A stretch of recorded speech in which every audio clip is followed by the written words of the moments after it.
Welcome to Norse Code, the number one podcast for your Minnesota Vikings. I'm your host producer. My name is James Pagashnik. Thank you guys so much for listening. And at the other end of the tin can and string, we have our analyst and co-host. You know him from numerous blogs and podcasts around the internet, most notably from the Wide Left Substack, Mr. Useful Human, Arif Hassan. Arif, it is time. We have made it. It's time to talk training camp, and most importantly, it is the 12-year anniversary of Norse Code. 12 years. We're almost a teenager. Almost all of our bad decisions are about to happen. That's fantastic. I am going to ask my suspicious friend with a beard to smuggle us some beer. And presumably he's just going to water it down and we're going to pretend to get drunk. A classic of the genre. A classic of the genre. I'm going to stay out too late and lie to my folks about where I've been. So I suppose in this case, I'm just going to text Dusty incorrect information about my location and all of that, and just hope he doesn't notice when the car gets rolled in. All quiet at night. I'll try not to wake up the dog this time. Well, with that, welcome to this episode of Norse Code. Hope you guys have been doing well. It's training camp time. We can finally talk about some form of football that is actually happening on a nearly daily basis in Minnesota. It is finally time to talk about training camp. So we've got some training camp stuff. We're looking forward to discussing that. There is a Jordan Addison update, rather, that'll be interesting. Yes, I'm familiar with what happened there, and the mailbag as well. But before we start, thank you guys so much for listening to Norse Code. If you enjoy the show and would like access to the Discord, bonus episodes, all of that, you can go over to patreon.com/NorseCode. A special thank you to Parker, who just signed up last episode. Thank you, Parker, so much for signing up. You can also go to paypal.me/NorseCode as well for a one-time donation. Or you can go to norsecode.threadless.com for any number of wonderful pieces of Norse Code merchandise, including shirts, hats, baby onesies. The stickers are still popular. The hats are good. The shower curtain is always a good choice. But that is available over at norsecode.threadless.com. And I have to tell you, because it's so close to August 1st, I am going to break with tradition. Normally, I say August 1st is the day we open it. The moment you hear this message, you hear my voice, I am now accepting entries into the Norse Code Hell Leagues. The Hell League registration is hereby officially open. It's the most wonderful time of the year. It is absolutely the most wonderful time of the year. It is time for everyone to line up to send your emails to norsecodepodcast@gmail.com or DM me on Twitter or on Blue Sky. Now is your time to sign up for the Hell League. The Hell League is, I don't want to oversell it, possibly the greatest invention in the history of mankind. It has a scoring system that is remarkable, that will be the envy of your friends and horrify your friends as well. So if you are interested in joining the Hell League, a fantasy league where you can literally score 250 to 300 points on a kicker, now is your time. Or negative 150. Or negative 150. Let's be clear. They can just decide to shoot him out of a cannon at halftime. But yes, so check it out. norsecodepodcast@gmail.com. Send me an email there. Send it through the Discord. Send it through Twitter. Send it through Blue Sky. Sign up now. Sign-ups will go for the next couple of weeks. Usually the draft is around... usually the draft ends up being on Labor Day. So it's absolutely worth it. This will be a fantasy season that you'll never forget, especially if it's your first. So the Norse Code Hell League is now open for registration. Oh my goodness. It's just about time to put, and like this all like starts it for me, because we get the signups and then we get the draft and then we get the games, and that's when the screenshots of the horrors happen, and we put it on social media and everyone goes, how on earth do you get that score? That looks terrifying. I need to be a part of that. And then it just starts the cycle all over again. I I love the Hell League. I am on record saying I think I may love it more than my child. Like, it's so beautiful, and it's never disappointed me once. In a way that is calculable. You have been disappointed, but the league has not disappointed you. No, absolutely not. So unlike with your child. Well, I love my boy. I do. And I love the Hell League. It's hard to say which one I love more. It is. But so norsecodepodcast@gmail.com. I believe I've said it enough times where you should remember that is where the email needs to go. So let's get into the show itself. Arif, it's training camp, and some of the videos that have been coming out of training camp that weren't from last year or whatever, when there was a nasty little video that was going around that was not shown of a 2025. JJ McCarthy is throwing bombs out there. And some of those shots are looking really nice. Yeah, no, absolutely. There are a lot of highlights going around, and what's really nice about the highlights that you're seeing, like the 60-yard bomb to Jordan Addison, the deep shots to Jalen Naylor. What's really nice about that is that they are kind of replicated by, or rather confirmed, I should say, by the reporters on the ground. Now, I do think that there is like a tendency for beat writers, and I have been like a training camp reporter. I'm not going to exclude myself from being part of this tendency, but there is like a tendency for beat writers to kind of absorb their own biases into their interpretation of, this particular performance or that particular performance of a player based off of maybe how much they like that player pre-draft or what they're hearing from the team and stuff like that. And it can be difficult to match camp reports, but this is better than the alternative, the idea that he might be struggling. Now, I don't think struggling in training camp would be a bad sign, right? Like, I think the fact that Caleb Williams seems to be struggling in camp is not actually a bad sign. And in some cases, it's a good sign because Ben Johnson keeps on making him do stuff that he wasn't comfortable doing. And that's like part of the growing process. But for JJ McCarthy, seeing him do kind of some of the things that were specifically identified on a scouting report as weaknesses, like, his inability to put touch on the ball or change kind of the velocity with which he was attacking, different windows or different receiving opportunities. I think seeing him turn that into touch, seeing him get coached on, the velocity he's got to put on the ball, or as like some people put it, RPMs, right? Which is not velocity, but there's a relationship.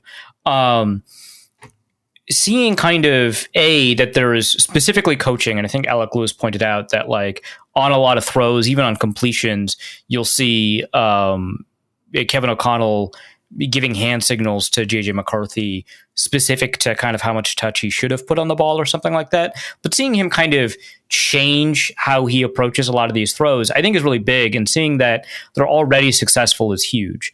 I think we're not hearing about a lot of mistakes that he's making. And I think the likely reason for that is that he's not making that many. But also, I think that there's like two contributing factors here, aside from, hey, he's playing well. One of them is that we haven't actually seen that many full speed practices. Some of the practices that we saw where, like that first, I think, deep bomb highlight comes from an indoor practice where people are moving at like half speed. It's not really the same thing. It's really kind of the outdoor practices that are going to more closely replicate game speed. Now, you're never going to get full game speed in training camp. The closest you'll get are probably during the joint practices that'll be coming up. But I think seeing these highlights at faster speeds is better. I think we've had, counting today, we're recording this on Tuesday evening, counting today, I think we've had 2 full speed practices, including 1 in pads. And we've seen him do that then too. So he's hitting tight windows. He's accurate in difficult situations. He's throwing all over the field, not just, deep down the middle, but we're seeing deep sideline. We're seeing intermediate sideline. He's throwing quick outs. He's throwing deep outs. He's throwing over the middle of the field. He's attacking tight windows. And sometimes in padded practices with, often the second team defense. So that's another thing to keep in mind. But sometimes the first team defense, and also because they're playing 1s versus 2s a lot. But also just like, sometimes there's the illusion of pressure and stuff like that. So generally speaking, it seems like he's performing well, and the highlights are true to that. Like a lot of times, highlights are not true to how a player's performing. I remember Christian Ponder highlights, in a year that he had a terrible camp, right? So, yeah, all of these things are, I think, good to see. JJ McCarthy is obviously kind of the centerpiece for the Vikings offseason story, and thus far, it's positive. Again, we'll see, and I'm kind of curious what the preseason is going to go, which we've got a lot of time to talk about that when that occurs. But I also want to caution that preseason is also not going to be the best indicator of results. I went actually over the quarterback preseason grades that I gave all the rookie quarterbacks that had played in the preseason. And one of the worst grades I gave was to Jaden Daniels. And I don't think I was wrong in doing that. I think actually Jaden Daniels was using the preseason relatively intelligently and seeing what he could get away with, and he couldn't get away with a lot. And so he figured out what works for him, what doesn't, and he turned in one of the better rookie quarterback seasons we've ever seen. So that's another thing to kind of keep in mind. Caleb Williams had an outstanding preseason, his rookie year, and he struggled, which was normal, but also did not indicate that he was going to have a good season. So if the preseason is not going to tell us very much, even when you remove preseason statistics and only look at process in film review, then we should be careful about training camp. The one thing is if he's not making many mistakes, one might legitimately wonder, is he pushing himself enough? And based off of the types of throws that he's making, the answer is probably yes, but I think it's a legitimate question. Maybe he should be throwing more interceptable passes in training camp, so he's got a good idea of what he maybe won't be able to do once we get into the regular season when all of that matters. He's looking great at the moment, and really that's all you can ask for as a fan is this unknown commodity is looks like he's picking up where he was at after the one preseason game he was able to play last year. Yeah, I mean, it seems like he's advanced pretty significantly since then, right? Because having that touch, having that ability to feather in these throws so that you've got the right arc on the ball, or you've made it really catchable for your receiver, or you've made it hard to catch but also really difficult to intercept. Figuring out when to use what. He didn't have that, against the Raiders in the preseason last year. So he's more than just picked up where he left off. It seems like all of these statements have to be kind of conditional, but it seems like he's advanced pretty significantly. He's used the rehab process to his advantage. It's also worth noting that Justin Jefferson did go down with a light injury. Nobody is too terribly concerned, but he did go down, and it looks like he's just not going to be practicing for just a little bit. Good for him. Get a little bit of rest. Yeah, and it sounds like he's not even going to be shut down for all of camp, which some people floated as a possibility. Now, Jefferson himself said it was just a little bit of tightness. So, clearly there wasn't any reason for alarm. But I think some people, understandably, I wouldn't have agreed with it, but some people suggested hey, maybe just kind of shut him down for camp. But Kevin O'Connell said that you'd want him back sooner rather than later, which I think suggests to us that once they're confident that a risk of re-injury is basically, the same as if he had never been injured, then they'll put him back out there, which I like, because I do want to improve the chemistry that McCarthy and Jefferson have. I will say that there's always kind of some silver linings to having Jefferson miss a little bit of practice. I think I'd rather have him than not, right? But the silver linings are, that we get to see a little bit more out of these wide receiver 2s, wide receiver 3s, which we might as well just talk about next. But also, it makes it more difficult for McCarthy. And McCarthy himself said you want practices to be more difficult than the game. And so, knowing that Rondale Moore or Ty Felton or Lucky Jackson are not going to get as much separation as Jefferson will, that he has to do a little bit more to make sure that they get the ball without putting it in danger. So, yeah, it sounds like Jefferson's going to be back. But of the receivers, right, a lot of people are trying to figure out kind of who is wide receiver 3, wide receiver 4. And when Jefferson took himself out of practice, most immediately we saw Rondale Moore come in, but that has not been the typical rotation when you've got 3 wide receivers on the field and Justin Jefferson's on the sideline. Typically, it has most often been Lucky Jackson, followed by, it seems like, Ty Felton. Not as much play for Rondale Moore, not a ton of play for Tim Jones. It seems like Lucky Jackson, out of all of the kind of like last year's practice squad guys, has kind of the inside path, the inside track to that wide receiver 4 job, which is kind of interesting. And Lucky Jackson has showed out a little bit. He's got a couple of deep passes. He hasn't been perfect. He's been beat a little bit. I think Jeff Okudah got him on a particularly interesting rep deep down the left sideline. But for the most part, Lucky Jackson has looked quite good. He was a deep ball threat in the XFL for a really astounding DC Defenders team.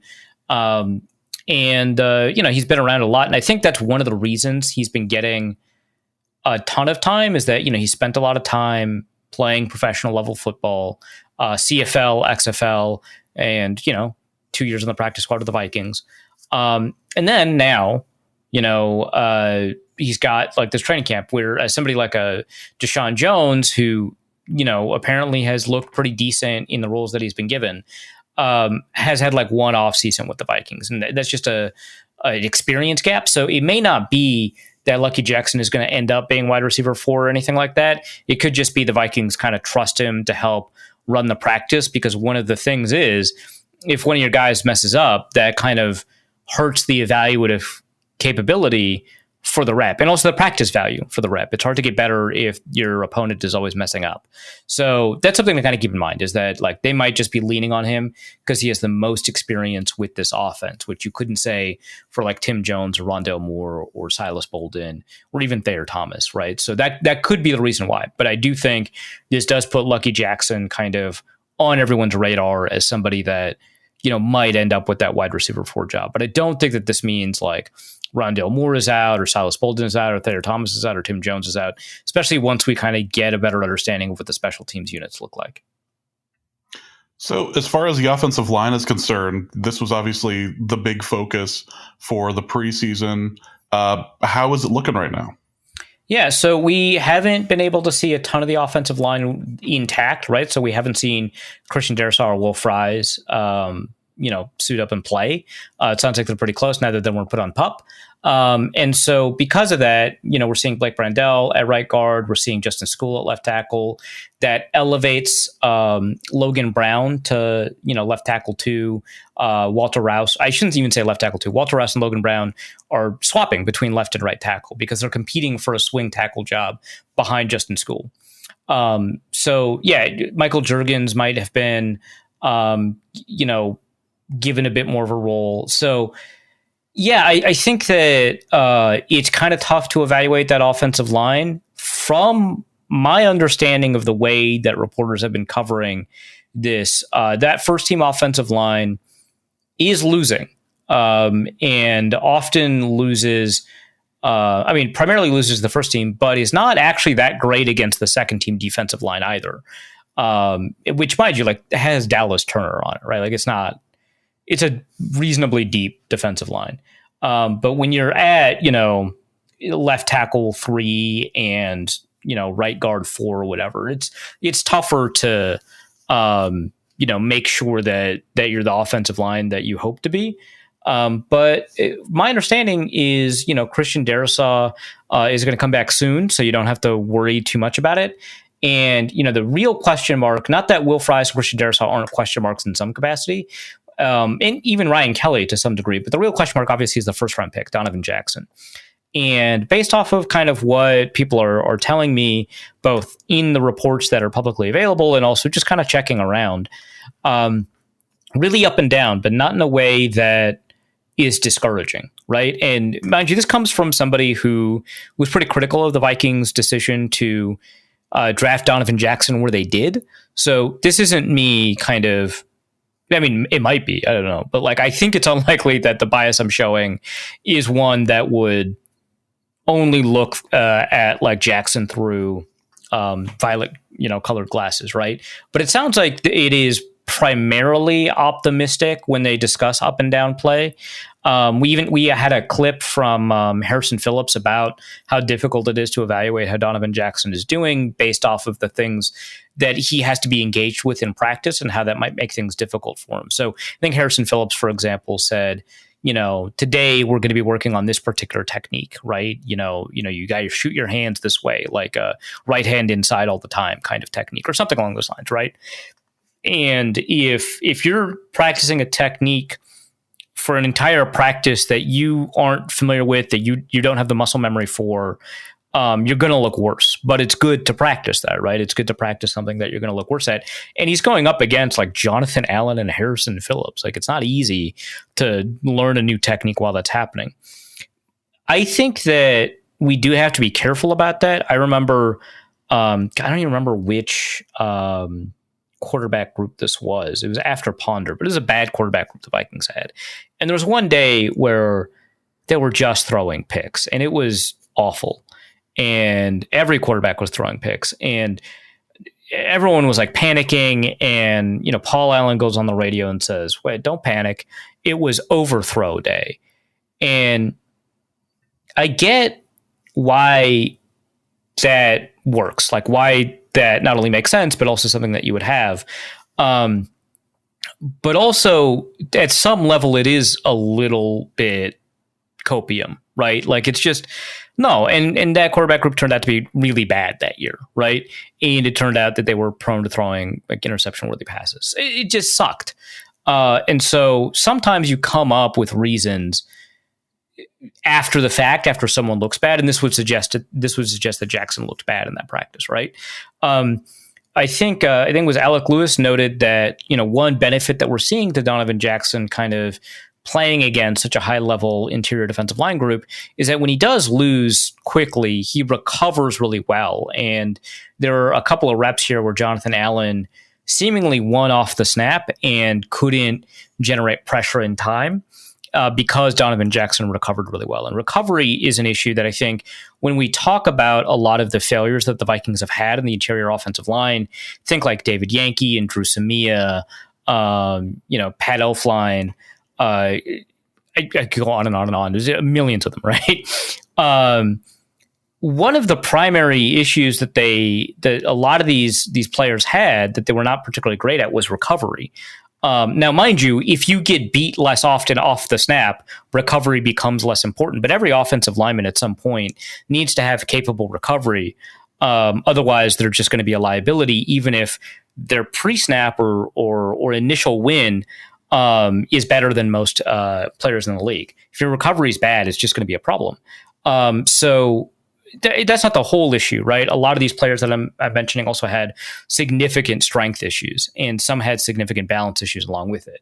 But knowing that this guy is supposed to be pretty good at recovery and is showcasing that at least early in camp, and the Lewis report was before pads came on, so again, we won't know. That's something that's like positive. It sounds like Brian O'Neill is playing well, but for the most part, I don't think we've got a lot of data on what the offensive line is looking like right now, in part because we don't have, 40% of them. But also, I'm not really worried about the potentially worrisome data that we're getting, because they are getting beat a lot. It's not concerning me. Which I suppose would imply that at least the defensive line is doing well. Yeah, which, that's like the thing about camp. Like, one side's doing poorly, one side does well. Not like zero sum all the time. Like, if your quarterback is overthrowing all the receivers, you can't tell if the cornerbacks are doing well, unless you're paying particular attention to their technique. But yeah, in this case, very zero sum. The defensive line is doing really well. Praise from kind of all over the map, a bunch, publicly from a bunch of different reporters. I think Kramer, Gessling, Lewis, Collar, all of them have mentioned that Dallas Turner not only looks, bigger and stronger, like he physically looks different, but he's more explosive too. All of them have said some version of this, that he's like shooting himself out of a cannon into the backfield and stuff like that. And, mind you, he's like beating the pants off of Walter Rouse, right? Like, at some point. But you have to be like, but you can just evaluate burst on its own without having to worry about opponent. If your eyes are reasonably well calibrated, which, who knows? It's always tough to figure out kind of how good of an eye every individual reporter has. But if they all kind of agree, that's something. Again, I think that there could be an inbuilt bias when, the team talks up a player behind the scenes to reporters, and then reporters, go out of their way to notice. We always have to be aware of kind of the effects of the reports that we're receiving. But it very much seems like internally they're very excited for what Dallas Turner's been doing, and externally that is, being represented in these camp reports. So that's great. Jonathan Allen's playing well. Harrison Phillips seemingly is playing well. Again, only like 1 or 2 padded practices for a lot of these guys. So we don't know for sure, but it looks pretty good. I haven't really heard that much about Tyrion Ingram-Dawkins. I haven't heard that much about Taki Taimani.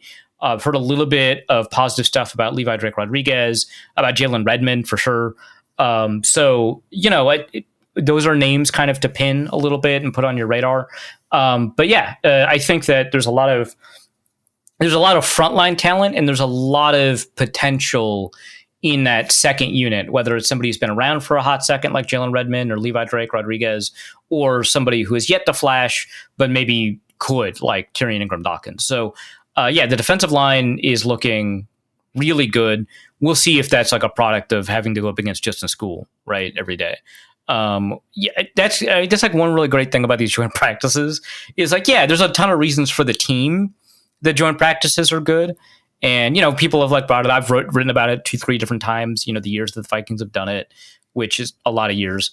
But like just for reporters, it's just like, oh, well, I know how good. Do the Patriots still have Vederian Lowe? I know how good Vederian Lowe is. So maybe, the fact that Dallas Turner is struggling against him or whatever is a reason to be concerned, right? But like, I don't know what to do when Dallas Turner beats Brian O'Neill. Is Brian O'Neill regressing? Is Dallas Turner awesome? I don't know. But like when you've got like those joint practices, it's like, oh, Jordan Addison is beating Christian Gonzalez. Outstanding. I'm really optimistic about this guy now. So I think that tells us a little bit something. But for right now, the defensive line is beating the crap out of half-strength offensive line, and that's better than it's not. Yeah, absolutely. As far as the corners are concerned, the corners are still a bit of a concern for the Vikings. How is that shaping up so far? Yeah. So Isaiah Rodgers is hurt and has not participated, I think, in the last 2 practices. It doesn't sound like the team's all that concerned. But before that happened, before the Pats came on, Rodgers was doing really outstandingly well. So I think a lot of us are just pretty confident that Byron Murphy Jr. is going to be pretty good, right? He was like a Pro Bowler last year. Isaiah Rodgers was one of many question marks on this team. How good's Mekhi Blackman? How good could Jeff Okudah possibly be? Isaiah Rodgers only had a small sample where he's played reasonably well. What's going on? Rodgers seemingly flashed, which is nice. What happens after that? I don't know. Early in camp, we saw Jeff Okudah take first team cornerback snaps when in nickel, obviously like in quote unquote base with only 2 corners, or in some of their big nickel packages when there's only 2 corners. It's just been Rodgers and Byron Murphy, but now Okudah is being elevated with Rodgers out. It was primarily him, but we have now begun to see Mekhi Blackman rotated into that first group ahead of Jeff Okudah when it is just the base package. That's occasional. It's not, frequent, but it seems like Okudah is ahead of Mekhi Blackman. And it doesn't sound like Okudah is struggling, which was, I think, the concern there. So kind of an interesting scenario where it seems like, hey, these receivers are doing well. Hey, these corners are doing well. I don't know what to tell you, man. I'm working off of reports. Okudah doesn't seem to be kind of swimming in the way that I might have expected. After that, I think it's really just like Dwight McGlothern. That's kind of it. That's kind of stood out to reporters and people kind of watching camp, from what I can understand. But yeah, that's kind of the group. That group right now seems like a lot of conditional language here. Right now seems like it's got more depth than I had assumed. And, reporters are talking up Zemiah Vaughn in OTAs. It sounds like some of that momentum has carried into camp. It seems like Zemiah Vaughn is acquitting himself well. He's getting really consistent cornerback 2 or second team cornerback snaps. We'll kind of see, because they kind of need it because it's like Dwight McLaughlin and Zemiah Vaughn are the only two tall matchup corners that they have. So if one of them turns out to be like good, that gives the Vikings a lot more versatility than otherwise, because it's just like a bunch of 5'10" guys otherwise. So there were two more positions that I wanted to just briefly mention. They were on the offensive side of the ball, but it made sense to kind of go defensive line after that. So running backs and the backup quarterback. Yeah. So I'll start with running backs because it's just more difficult. So like have an easy landing when I talk about the backup quarterbacks. It's tough to evaluate running backs. It just is. I think that, we're pretty confident that Aaron Jones is going to be quote unquote lead back, but we're going to see a lot of Jordan Mason during the regular season out there with Aaron Jones. Right. And it's going to be, a two-headed backfield, but primarily Aaron Jones. Right. And the goal for the Vikings was to come out of camp with the ability to have like one running back take a lot of drives, have another running back take on a significant load on other drives, and then have maybe another running back do drive-to-drive work and also, be an injury replacement and also just be occasionally a matchup guy. But the Vikings seemingly want to keep one running back for a whole drive, as opposed to slot someone in situationally like, oh, we got to put our goal line back in. All right, we got to put our third down back in, which the Vikings have done in the past, right? Like Alexander Madison, Jerick McKinnon back when both he and Adrian were healthy at the same time. Stuff like that. Well, they would occasionally, they wouldn't do the drive-by-drive stuff. They do matchup stuff. It sounds like they want all of these running backs to be able to do kind of everything, especially the top two. And so we've seen Jordan Mason involved in receiving drills more often. It seems as if that's a pleasant surprise. He's winning his routes. It's tough because it's like shells and sevens and shells and one-on-ones. Really, especially on one-on-ones, is really easy for the running back to win his routes. But when your routes catch the ball, that's better than I think what a lot of people expected. So that's a good place to be. And Kevin O'Connell has talked about how Ty Chandler, who is competing only for the running back 3 job at this point, really struggled a lot with pass protection and has praised Jordan Mason for his abilities in pass protection. And so you're getting kind of a sense of kind of what's happening here. Xavier Scott, the running back from Maine, has flashed, according to at least 2 of the reporters that are there. And again, it's running backs. It's really difficult to tell if they're having a good camp if you don't have access to the top-down film.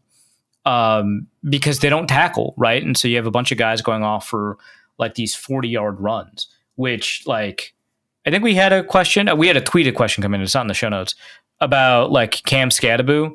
I'm just going to go off in this tangent here in a second, but I do want to talk about Xavier Scott first. So it seems like Xavier Scott is quote unquote flashing, at least according to Lewis and at least one other guy that I was reading. And that's great. But a lot of it seems to be in the passing game. We'll see if he's got the ability to kind of be in every down back or if his special team stuff is there. It sounds like they are excited about his special teams capability. And so it sounds like he's most likely to do running back 3 stuff if it's not Ty Chandler.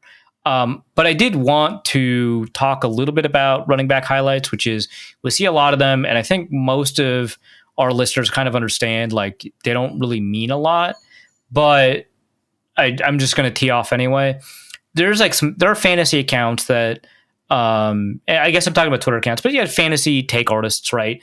Who, develop these models for projecting performance in the NFL. And a lot of the models can be reasonably good, but it's really difficult to just beat draft slot position, especially at the running back position, versus like college production. And I think kind of Cam Scadaboo is the kind of running back that looks pretty good in a model, and I think even for a reasonably well-tuned model.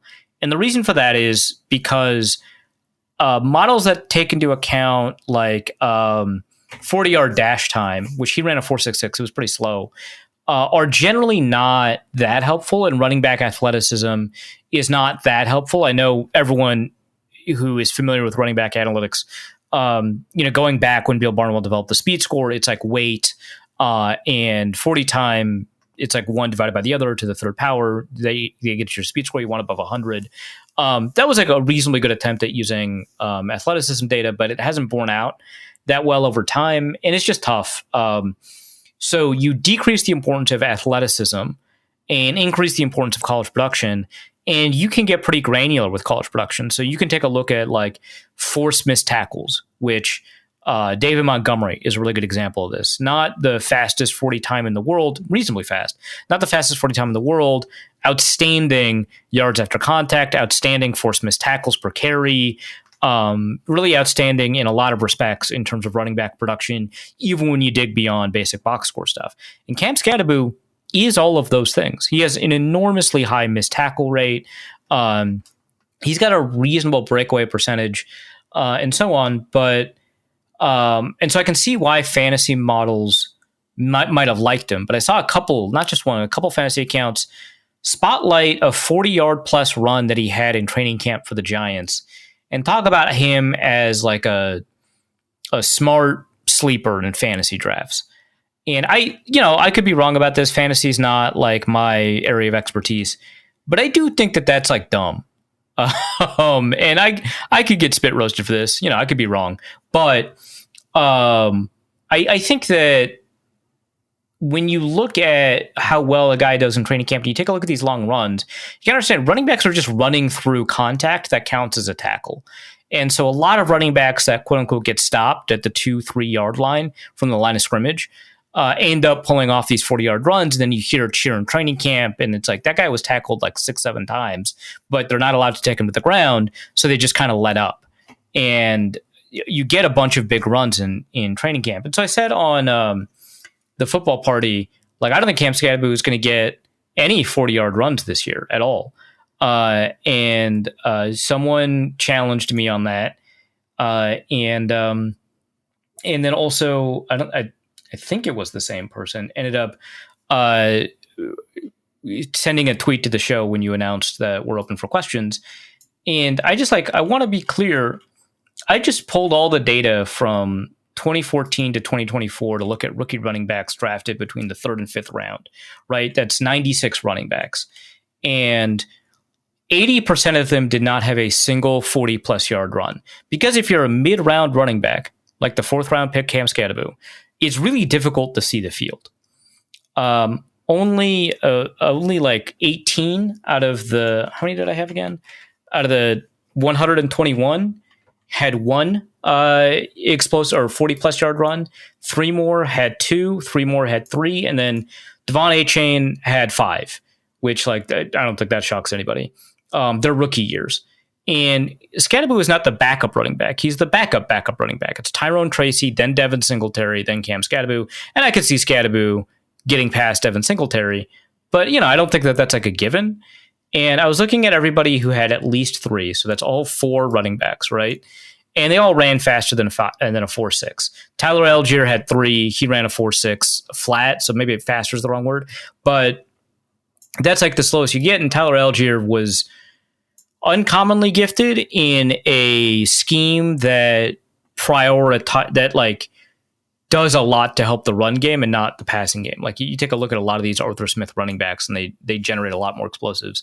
I don't really see that in New York, but even so, you take a look at the average 40 time of guys with at least one 40-plus yard run, and it's 4.48. There's one guy, it's Carlos Williams for the Bills back in 2015, with one 40-yard run, who ran slower than a 4.66. He ran a 4.86, which is nuts, but that's the only guy. Everybody except for Tyler Algier and him ran faster than a 4.6, and that is disproportionate to the population of all running backs in the mid rounds that ran 4.6 or slower. So that's of the 14, or I guess of the 16 running backs that ran a 4.6 or slower, only 2 of them had a 40-plus yard run. So you have depth chart problems and you have speed problems that make it really difficult for you to crack that kind of runoff. So just don't pay attention to big running back highlights for them to mean anything. It especially for these mid-round guys when they don't have a clear depth chart. Like Devon Achane had a clearer path to significant carries than or Bucky Irving, who had 3, and especially Kareem Hunt. And then somebody like a Cam Skattebo was 2 running backs ahead of him. So, how are the backup quarterbacks looking? Oh yeah, the Vikings, right? The thing that we talk about sometimes on this show, sometimes not. Occasionally. Yeah, so it very much sounds like the backup quarterbacks are having the worst time imaginable. It sounds like they are struggling. They are fighting through a sea of confusion and aren't winning. It's honestly Nietzschean of them that they continue to persist. But they're also getting paid, so it's limited in my praise. But yeah, Sam Howell looks lost out there from what I can tell. Brett Rippon looks slightly less lost, I guess. A lot of times, these guys are going up against the first team defense instead of the second team defense, which, that's what's going to happen if they play in an NFL game. So I don't want to give them a pass for doing something that they're going to have to do. But it's bad. It's bad out there. My understanding is that Brett Rippon is doing a better job of staying in rhythm, but it's like marginal, him versus Howell. And it sounds like Howell is taking more snaps with the twos anyway, so it's not as if Brett Rippon is super ahead or anything. But no, it looks real bad. It looks anti-good. It looks... I mean, I don't care. Kevin O'Connell is outstanding, and his ability to take this awful quarterback and turn him into somebody who can be productive for 3 games is magic. And I'm just going to believe that's going to happen and not pay attention to whatever's happening here with Sam Howell and Brett Rippon, 2 draft Twitter favorites, by the way. So, if one of them pops off, a bunch of people are going to be saying, I told you so. They just need to be put in the right situation with an amazing head coach. And Justin Jefferson.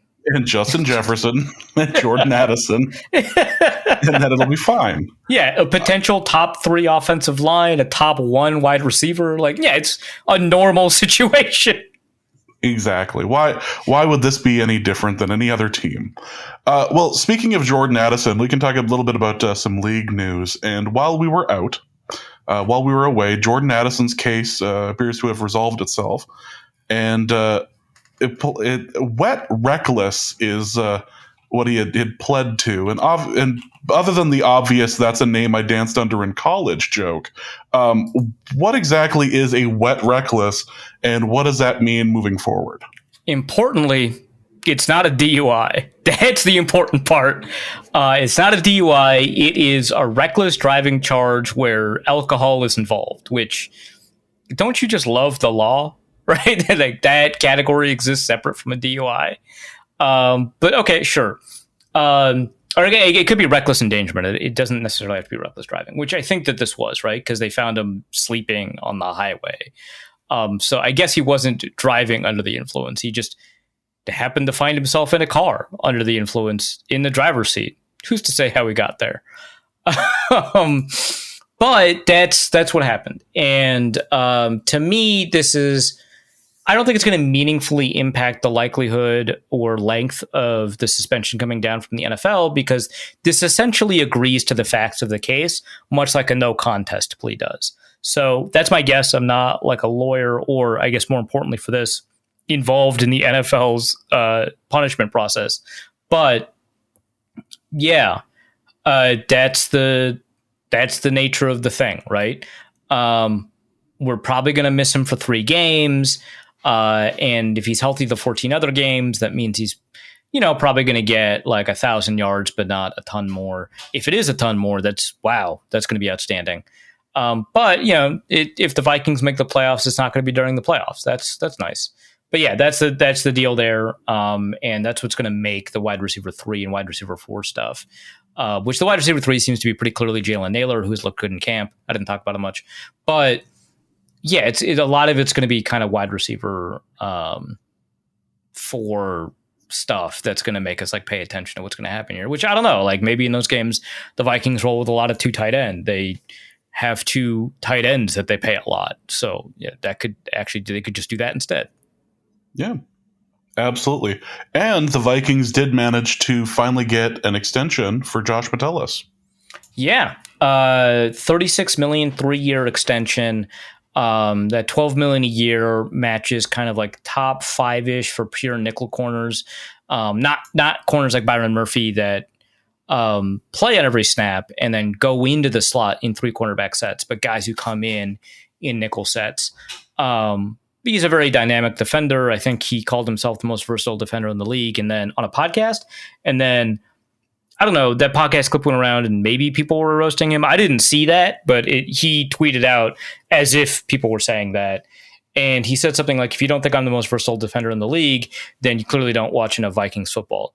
Which, yeah, I can't name like a more versatile defender. So he's got like a pretty good case for it. But I think a lot of people are confusing like versatility with pure talent. And, you know, I love Josh Metellus, but he's not literally the most talented defender in the league. Otherwise, the Vikings would have had to pay $36 million a year instead of over 3 years. But most versatile, I think, is like a pretty fair claim for him to make. And like, good for him. I think that one of the issues that the Vikings have this year is going to be kind of depth in the secondary. And one of the ways that they could resolve those issues is by having versatile defenders that can really muddy the look for opposing quarterbacks. And Josh Metellus handily has the ability to kind of address both of those needs in the defense. So yeah, fantastic. I'm glad that happened for him. And honestly, I think it's like one of those cases, because like sometimes a lot of reporting on deals just focuses on from the perspective of the team. Oh, that's a team friendly deal. Oh, the team overpaid. And not on the player, like, oh, the player got a great deal. Oh, the player got underpaid. And this is a situation where, and actually, I mean, the Justin Jefferson contract is another good example, where I think both teams or both sides of this negotiation ended up looking pretty good. I don't know what the structure is yet, so maybe, you know, he's got $25 million guaranteed, so I doubt it's bad. But and the incentives go up to $46 million, by the way. Like, if he like goes all pro 3 consecutive years, he's going to make 46 instead of 36. And honestly, probably more than that, because he'll just like renegotiate his contract after year 2. So that doesn't really matter. But like, he's going to make more if he plays a lot more snaps and if he ends up achieving the statistical thresholds that are outlined in his contract for more. So it does have room to grow, but I think in terms of how much it's expected to pay him out, I think the Vikings are in a good spot because I think they get more than $12 million of value out of him. But I don't think that means he's underpaid, because I think on an open market, it would be really difficult for him to get $12 million a year, because I don't think a lot of teams would have the ability to use him. And so I think he's in a spot where, yeah, there's like a surplus value problem. There always is. But I think from a market dynamics situation where that's the determinant of value, both end up looking, I think, pretty good here, and which is a pretty rare situation in football. Well, let's get to the mailbag, and our first question is there's some like league stuff at the top of the mailbag here. So Luke Braun's dad asks, what Viking or which Viking would be released for, quote, kissing a teammate? There's a little bit of, let's say, vagarities.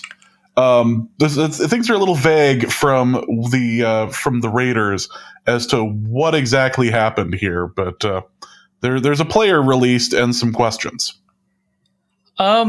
Yeah. So Christian Wilkins was released by the Raiders a year after signing a huge contract, and they voided something like $36 million worth of guarantees.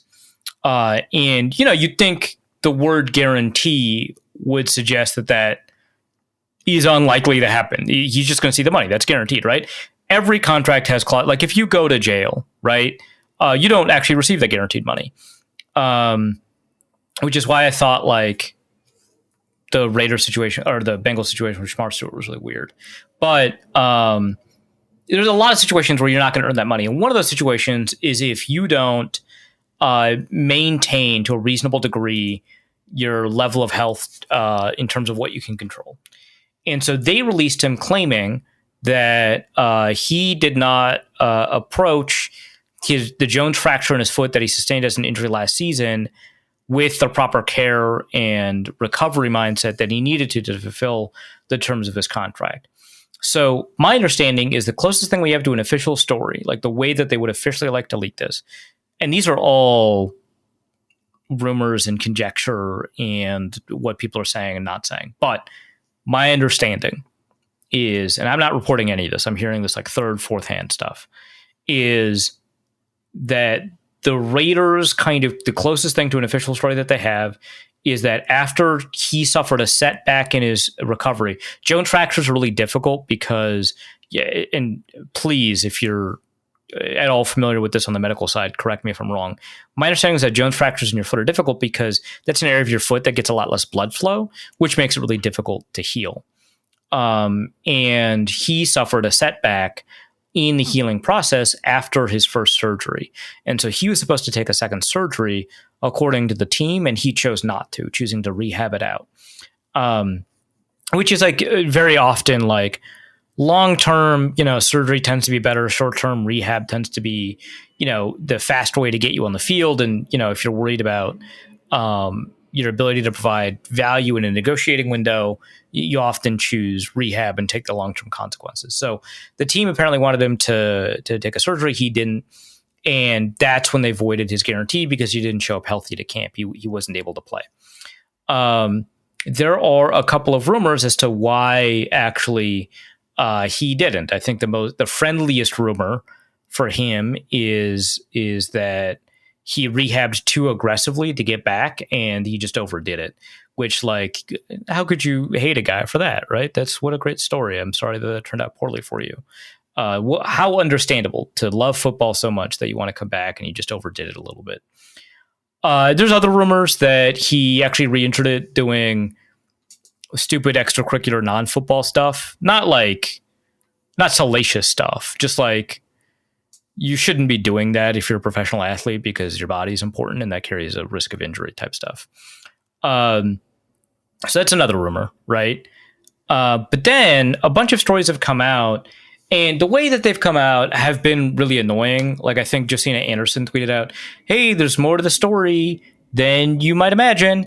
And actually the most frustrating thing about that is that she just like tweeted it without attaching any names or like reports to it. So she just tweeted like a clear tweet, not linked or quoting anything. Just, hey, there's more to the story than you think. And everyone's like, which story? What are you talking about? It turns out it was the Christian Wilkins story. Because there's a lot of stories in the NFL. It's the NFL. It's training camp. So to say there's a lot more to the story that you don't understand. It's like, are you talking about Deion Sanders' bladder? Like, I have no idea what you're talking about. Turns out it was Christian Wilkins. And so she was like, yeah, a bunch of teammates were weirded out. And that's all I'll say, which is like, okay, you teased a tweet that just said he acted weird. Great. But then Adam Schefter goes on the Pat McAfee show and is like, yeah, he kissed a teammate on the head, on the top of the head, which Pat McAfee was like the forehead. And like Adam Schefter's like beginning to correct him, like the top of the head. And then in traditional Pat McAfee fashion, steamrolls all over Adam Schefter. And he's like, can't kiss your boy on the forehead, which is just like weird, but like, okay, fine. Very Pat McAfee. But yeah, so I guess allegedly he kissed a teammate on the top of the head, which like you would have to imagine that was like Max Crosby, right? Because like no practice squad guy is going to be able to like tell the front office, like, hey, I know you're about to cut me, but this guy who you have to pay $35 million to, he made me uncomfortable in the locker room. That's not going to work. Like, it should, right? Like, it would be nice if an HR organization, if HR for any company worked like that, but that's not how that works. So it has to be somebody like, yeah, you can't be doing that to Max Crosby when he doesn't want you to do that. I don't know if it was him specifically, but like you get what I mean, right? It's like a star for them. Yeah, it would have to be like a top player to like get this sort of reaction. Yeah. One would think. Yeah. And so, okay. And there's like other rumors that actually it's weirder than that, but that's the story that, is the one that is the most like sanitized version that would like get the public on your side. Like the thing is, I really hate when we hear a story about a player and it's really damning, like the Richie Incognito example, right? When you're like, oh my God, he's just like this awful bully or whatever, which like there's a whole, like, who was it? The Stanford offensive lineman. I forget his name now, but he like took it back recently. And but there's like a lot of weird reasons that he kind of took it back. I don't care. the stories that were coming out of the Richie Incognito stuff in Miami were, in my opinion, horrific and inappropriate, and was characterized as bullying. And a lot of people defended it as like typical locker room behavior. And I hated that stuff. I hated that kind of defense because like that just sounds like a reason that should not be typical locker room behavior. So I don't like that excuse. But there is something to the idea of interrogating these stories within that context, because even if I think that's like unwanted kissing, no matter where, even it's like somewhere relatively benign, like the top of your head, unwanted kissing is like sexual harassment, right? Like, I just think that that's true. I don't think that that's a controversial take. And, you know, if you're uncomfortable with a teammate slapping you on the butt or whatever, that's bad. You like they shouldn't do that if you don't like that. I think that's true. But that's different than hearing that someone on the team got released because they slapped someone on the butt and that person didn't like it. No team works like that, especially when it's a star player. No team works like that. I'm not saying it shouldn't work like that. I'm saying it doesn't. Maybe it should work like that. That's great, right? Like a locker room that has like this culture of consent sounds fantastic. And that's like not what's happening. And so why this person was like singled out for this particular behavior that I don't hear happens all the time in locker rooms. Like I don't hear about locker rooms that are always kissing each other on the top of the head in an unwanted way or something like that. But it is of the character of the kind of thing that you do hear a lot. Like locker rooms are just weird. They're full of weird dudes doing weird stuff. And I don't think that excuses Christian Wilkins, but I do think that raises questions about whatever story is being spun about why he was released. But the thing is, I don't know why the Raiders would want to release that story, because any reason that they give that is not related to the health of his body is a reason he would win his grievance against the NFL. Now, mind you, they could be doing like some 5D stuff here, which is they could be leaking stuff, right? Like he made a bunch of people uncomfortable. And I've heard other stories, right, which I cannot verify, so I won't repeat them, of how he made people uncomfortable in the locker room. It sounds like he just like, it sucks being in the locker room with this guy.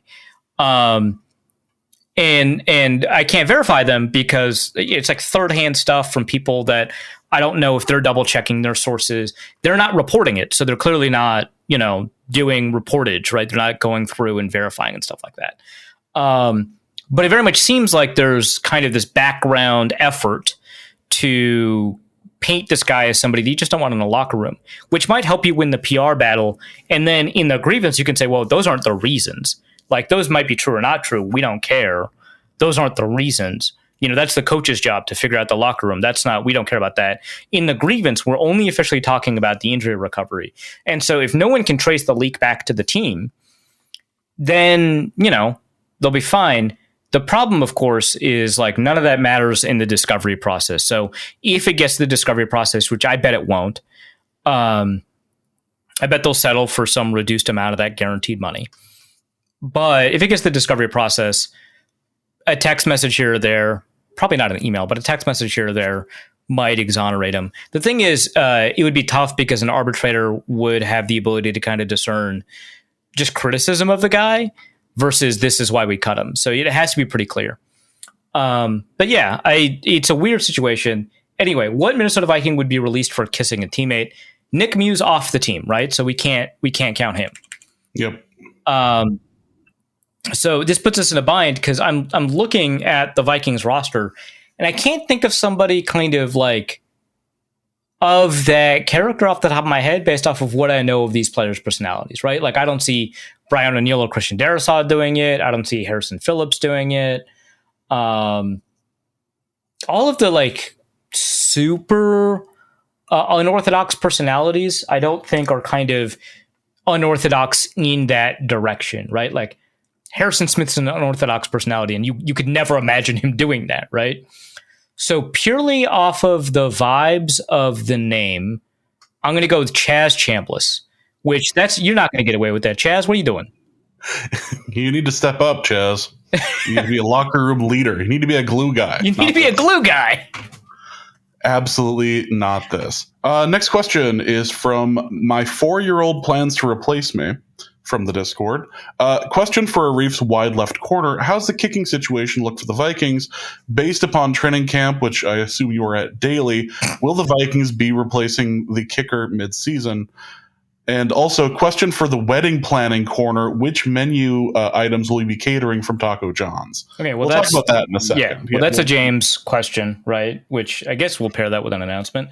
But James and I are getting married. It really is about time. It's 12 years of this. 12 years. It's time for us to stop pussyfooting around. Yeah, I can't believe we've been edging this engagement. This has been it's long enough, and quite frankly, we're just going to be in a situation where this just sounds too coupley. Right. We're just going to have to accept it and move on. I mean, at this point, we're common law married anyway. I might as well just make it official and get the tax benefits. Exactly. Or incorporate. Right. All right. So, how's the kicking situation look for the Vikings? Not good. I'm not going to panic, but it's not good. 5 of 7 today on Tuesday. 5 of 6 the last time anyone was paying attention to his kicking, and those are the only two days where people seemingly were paying attention to his kicking on field goals. So that's not good. 10 of 13, right? In a camp environment. Where you're going to be more accurate. And I'm not talking it seems like people are only counting the 11 on 11 kicks and not just all of because otherwise you'd have 40 kicks to work with at this point. Not the straight kicks that are just practiced from the field goal unit alone, but the 11 on 11 kicks, which there just isn't a real kick rush. Do we call it? I think we call it that. We do now. Yeah. So 10 of 13 over the last 2 days. Don't love that. I wouldn't hit the panic button now, but this definitely looks like post-injury Will Reichard and not pre-injury Will Reichard, which Luke Braun, once upon a time he wrote for Wide Left. Before I shut that down, you pointed out actually the injury may not have much to do with it. It could just be his kicking mechanics and the nature of variances that it occurs after he comes back and stuff like that. But there are reasons to be kind of concerned about the sustainability of him as a kicker anyway. And it sounds like he's struggling a little bit in camp. So that doesn't look good. There is no competitor kicker in camp. I believe there was, and he was cut. I don't remember. But there is no competitor kicker in camp. And so, yeah, at some point, we'll just see if Kai Forbath is available or something. It's the right thing to do. So the wedding planning corner, which menu items will you be catering? Yeah, I have an announcement. I sold my house. It's fantastic news. We're very happy about this. It's been 2 years. It's been edging this house sale. It's finally been 2 years. Happened. Might as well. Yeah. The story behind why it took 2 years to sell a house in a Minneapolis housing market that is really hot. It takes way too long to tell. James knows it. It is insane. It involves literally multiple deaths. And enemies became friends. Friends became enemies. It was just a giant. It also happened. I don't know, but yeah. So that took forever. We sold the house. I'm free of this monstrosity. And then James, you had something, right? Oh, I got engaged this last week. Okay, cool. Nothing of importance. It did not happen at a Taco John's though. What? So, which the first one didn't happen at one either. It just happened to involve Taco John's in a way. Right. You put the onion ring on her finger. They do not have onion rings at Taco John's, Arif. I don't know how to properly that's my problem with the story. They don't have onion rings there, Arif. That is impossible. Look, I'm just referencing the beautiful marriage of Homer and Marge Simpson, and I took a couple of creative liberties along the way. Okay. Yeah. Also, Taco John's does not strike me as the most consistent franchise on the planet. It would not shock me if an onion ring somehow snuck its way in. No, you are thinking of lesser organizations like White Castle. Taco John's is strong. Their quality I love and Taco products John's. go right across the board. We don't take sponsorships on the show, but we're Taco John's to approach us. Like, we'd have to, right? Like, I've done terrible things for potato Olays. Yeah. So which would be a part of the catering menu. I would. Yeah, absolutely. Thank potato God. Olays. Yeah. That's something that would end up having to happen. I would like leave. I'd announce my departure if there were no potato Olays. I'll write that down. Brett asks, Arif debate Arif about what it means for the defense, quote, won the first day of padded practice. Best defense in the league or terrible offense? Realistically, we talked about this already, but you can't really do a Arif debate Arif about this particular topic, especially because it's so early and the offensive line isn't exactly a thing yet. It's more of a concept of an offensive line. We've got a concept of an offensive line. We've got notions to get an offensive line imagined in our head before we implement it. I suppose I could, but we saved the Arif debate Arif stuff for like some pretty heavy hitters, right? Mm-hmm. I understand kind of where we're getting at with this one here, but like, we need the defense to look good for them to fulfill their expectations, given what they're going up against: a rookie quarterback, a bad offensive line, a missing Justin Jefferson. And if it didn't look good, that would be a reason to panic. But it's not necessarily the opposite, right? It's not the case that if they look good, they are good. It just means they aren't bad, which, FTN's almanac, FTN Fantasy's almanac, graded the Vikings defense as potentially having the preseason DVOA is 18th in the league on defense. And they were second last year. Right. And there's a bunch of reasons for that. I wrote a piece about why that would be the case. And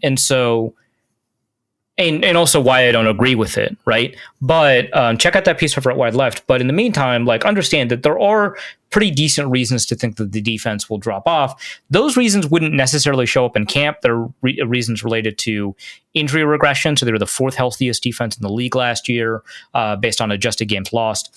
They are the oldest defense by projected starters in the NFL. It's like them and then the Washington Commanders. Both of those are reasons like that. That's a reason that there could be a cliff or a higher incidence of injury. And then also it is a risk reward type scheme. Right. And so it is kind of, they rely on, this one weird trick that quarterbacks hate. Right. And if you solve the trick, then right, you're boned. So it is possible for the defense to be bad after having such a good year. I just think that it is a little unlikely. So I think that all we can do is confirm to the best of our ability, which is not a ton, that they're at least not bad. That's all we get out of winning padded practices against a backup offensive line, missing kind of the star quarterback and up against a rookie who just hasn't seen this kind of defense before. But yeah, and the defense has been winning so much that according to Alec Lewis, there have been conversations, or actually, no, this is Matthew Collar, I think, on the Purple Insider. There have been conversations, I say according to, I guess this was in the presser, but there have been conversations about just dialing it back so that the offense gets to do stuff, which that sounds like a story that you heard about the 2010 Jets, which, if you don't remember, was an insanely good defense. World beaters. Yeah. So it's oh, okay. They're so good the defense can't play defense or it ruins camp. Love it. Okay. So that's kind of, I guess, where we're at, but it's all words at this point. That was a defense that took Mark Sanchez into the playoffs. Yeah. Into multiple playoff games. He won. Yeah. in the way that QB wins are a thing. Mm-hmm. QB wins. He was the starting quarterback when the Jets won. Yeah. It's been a bit.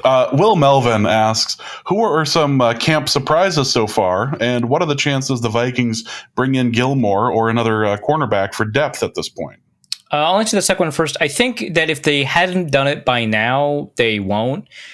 We've seen, mid-camp signings for guys expected to play significant snaps. Like I think, who was the guy like 3 years ago? Bashad Breeland, I think, wasn't signed on the first day of camp, and so it was a little bit after camp started that he was signed, and he immediately started. Like, it happens, right? But I think it's really unlikely, and the way the Vikings are talking about it definitely seems really unlikely. So I don't think that's going to happen. As for kind of the unexpected performers, it really depends on kind of how you're calibrating your expectations. So if an undrafted rookie is receiving significant time with the twos, that might be unexpected. But if that's the rookie that a bunch of people have been talking about, you've now shifted your expectations. I'm talking about Zemiah Vaughn. It sounds like he's had a really great offseason. His camp is going pretty decently, and he's with the twos a lot, especially now that Isaiah Rodgers has to miss a little bit of practice. That counts, right, as unexpected by some degrees, but he's been getting a lot of conversation among undrafted-ish guys, like in this tier of player where, you know, their most likely scenario for success is a practice squad spot. Like that tier of player, he's been getting a lot of press for that. And so I don't know whether or not you consider that unexpected. But there is that. Kobe King is ahead of Brian Asamoah. I liked Kobe King a lot in the draft. I liked that pick a lot. And so that's not unexpected to me. But I think that if you didn't know anything about these guys except, you know, that Brian Asamoah was, you know, supplanted by Ivan Pace and Blake Cashman, but he was still a third-round pick that received a lot of press before Ivan Pace took his job. But, you know, like he received a lot of press and had, if you didn't know anything about like Kobe King, it's just a 6th-round pick, that would be unexpected, right? But it is my expectation that he'd be ahead of Brian Asamoah. That's a little bit unexpected. I wanted to see more words written about Tyrion Ingram-Dawkins, but he's a 5th-round pick. So it's not unexpected that he would be kind of relatively quiet in a lot of these conversations about defensive linemen, given his draft slot. But I expected more, right? So it's kind of a little bit of push and pull. I think Jeff Okudah seemingly doing pretty well is kind of up there in terms of it being kind of unexpected. So that's probably a camp surprise. I think actually Lucky Jackson getting as much time as he has. And I explained why it could be the case that he's getting a bunch of time that is not completely dependent on him being necessarily better than these other receivers. It could be, you know, it could be such that it's because of his experience and stuff like that. Nevertheless, I would characterize that as unexpected and a positive surprise. Other than that, yeah, I think Logan Brown being the top backup, you know, like, you know, the top tackle to be promoted after Justin School comes up.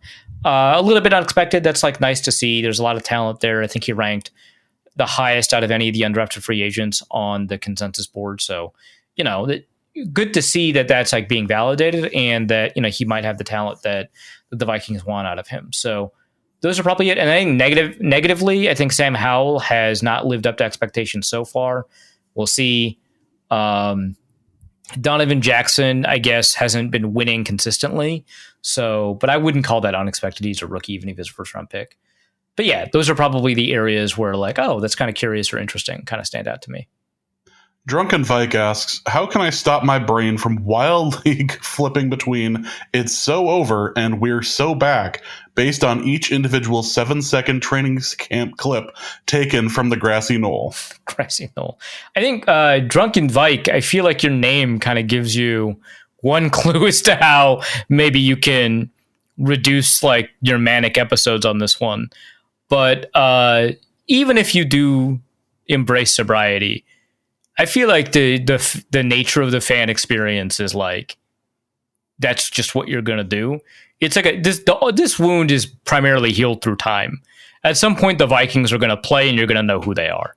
That's it. That's the answer. Yes. Dr. Bops asks, what do you think the most common base defense looks like for this next year? Coaches talk a lot about Turner getting on the field, but is it the big nickel with Metellus again? Less down linemen? What is the most common, and what do they think the most common starters are going to end up being for the defense?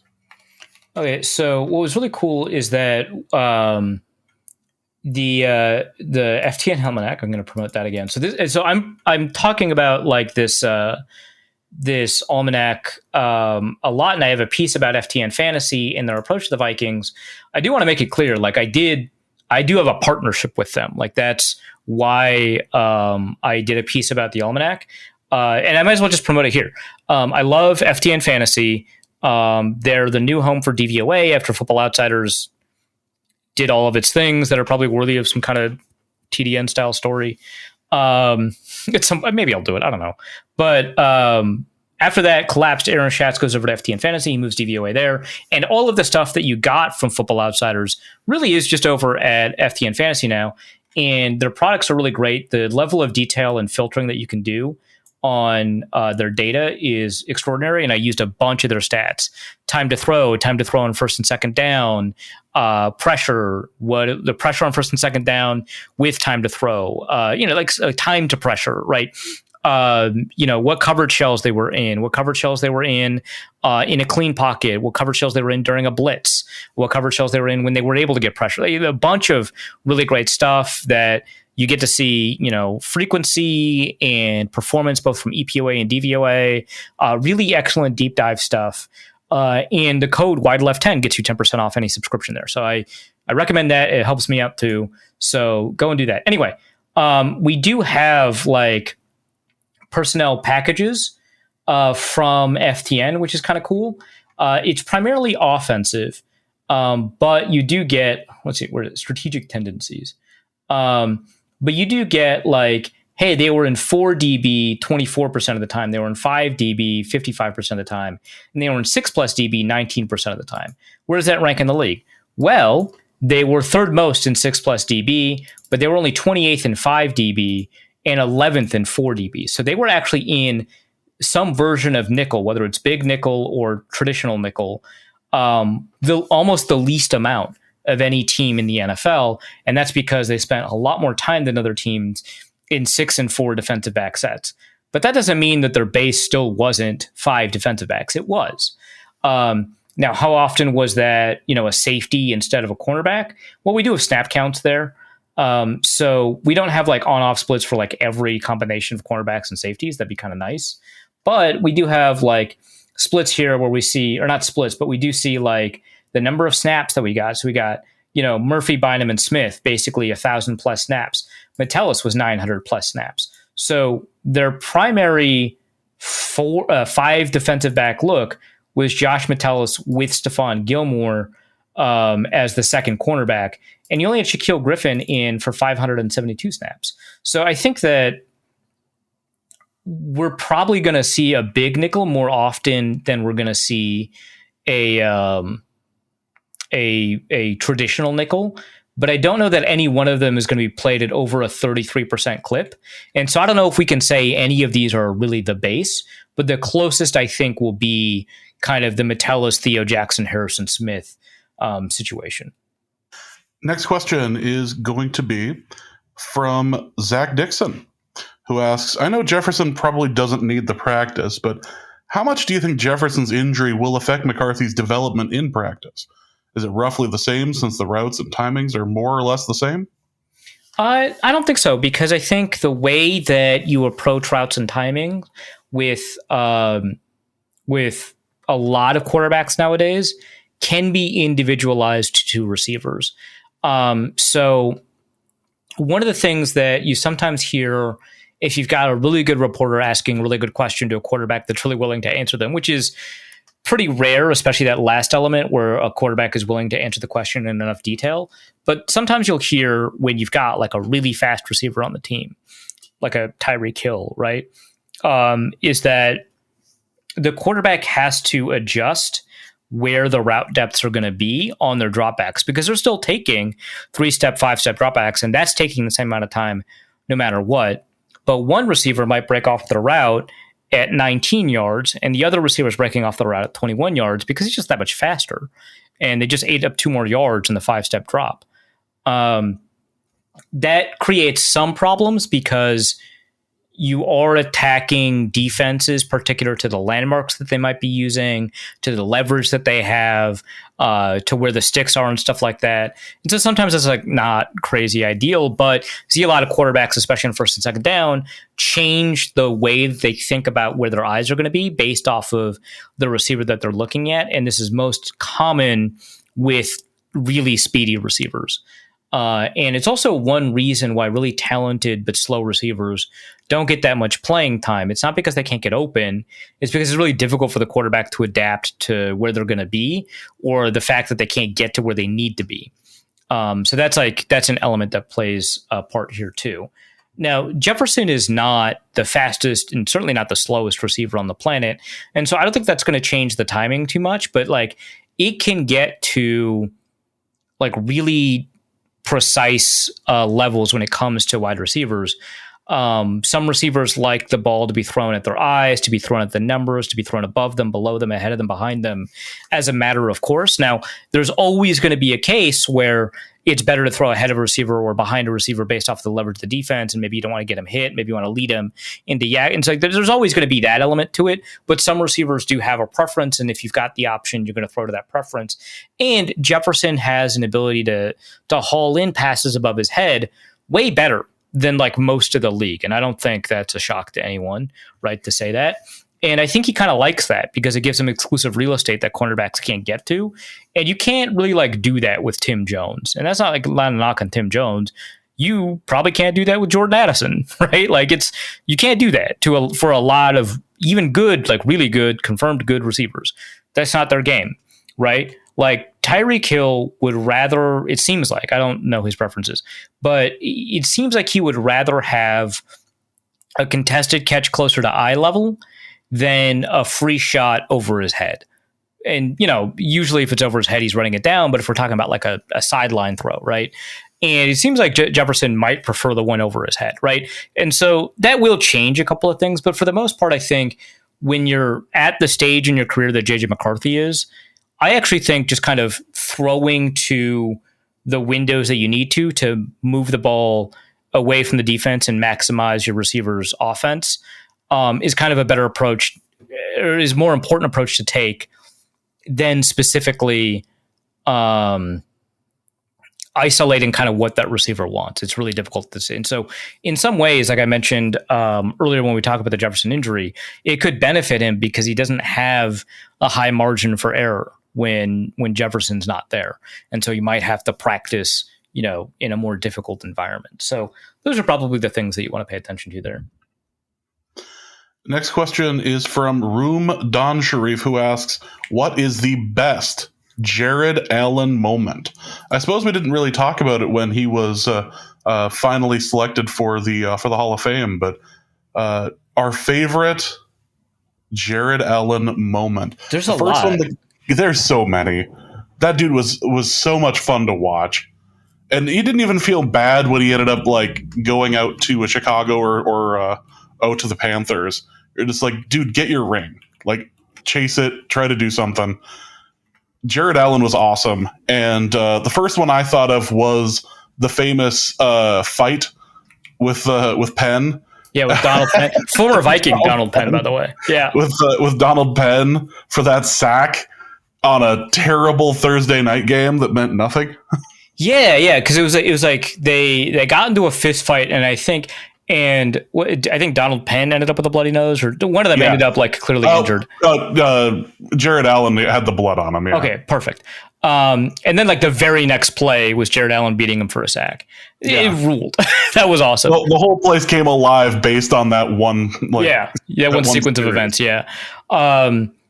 If we're continuing kind of the on-field stuff, the Jared Allen in the worst Monday Night Football game I've ever seen, Josh Freeman versus that version of Eli Manning. We all know what we're talking about here. We do. It's funny that he's likely going to make the Hall of Fame, right? Too, yeah, which is despite playing in that game. Yeah, which is disgusting, but fine, whatever. Jared Allen sacking Eli Manning through an offensive, like he didn't get past the offensive tackle. He reached out and grabbed Eli Manning's jersey And Manning has, like, for all of his faults, like, he's not a good quarterback. For all of his faults, he does have, like, pretty good peripheral vision. He has pretty great pocket presence. And he has a good understanding of when an edge rusher has defeated his left tackle. And he knows that he needs to move in response to that. And so he's got his left tackle just in front of him, just a thick blue jersey, or maybe, yeah, I think he was wearing blue, right? No, it was an away game, so he must have been wearing white. But he doesn't see a flash of purple or whatever, right? He just has a jersey in front of him, and suddenly he can't move. And he's like, "Why can't?" And it's a half-second interaction, but you're like, "Why can't I move? What's happening?" And he has the stupidest look on his face. Which I like, he often has a stupid look on his face. That's kind of one of the memes about him. Not everybody's going to look the smartest when they're doing athletic stuff and not in control of their face. But like, he has the stupidest look on his face, and he just gets taken to the ground, and he's sitting down with like Jared Allen, like pulling through, and like he's violating physics, pulling through an offensive lineman to bring Eli Manning down. And he's just like, yeah, well, I guess it's that kind of day, huh? And it was that guy. You won. It was that kind of day. That ruled. That one was awesome. He sacked, I believe it was in 2000. Yeah, it was 2009. He went for 4.5 sacks against Aaron Rodgers. Outstanding in the game. That's outstanding. Just beautiful. That game should just be replayed over and over again on NFL Network for the week that he gets inducted. Yeah, he had so many great on the field. His off the field stuff was great too. The first one that came to mind were the Kenny main event things that would happen on Sunday Night Football or for Monday Night Football when he did his Russian ab training. with the little person just punching. With the little person going and punching his stomach, and he was rocking America. He was throwing a rock across America and trying to tell people about the fact that foreign countries exist. That was always pretty great. The second Kenny Mayne one, where he was trying out to be the Vikings quarterback. Yeah, after a particularly bad pass situation, and he showed up in all Wranglers. Yeah. For Favre. That had to be 2010. That had to be 2010. Yeah. But he's just hucking the ball, both hands on the ball. Yep. I just recommend people to try and watch both main events with Jared Allen. He formed a curling team to try and get into the Olympics with a bunch of other retired. Yeah. But I also remember, like, during the season, they asked him about like nutrition and diet. It was like the off-season stuff, actually. And they asked, like, it might have been in like 2012. They're asking about Peterson's recovery, and they're asking like how difficult it might be for him to come back. And he said, I don't think so. I don't think it's going to be hard at all. He's a man-child. He's a manimal. That dude, I was just watching him run at minicamp, and that dude has got muscles on top of muscles, and he eats like 2 quarts of Cold Stone a day. I have 1 bite of pizza, and I put 13 pounds on. It's just ridiculous. That guy's got 2% body fat shredded. I'm leaving my shirt on at the pool. It sucks.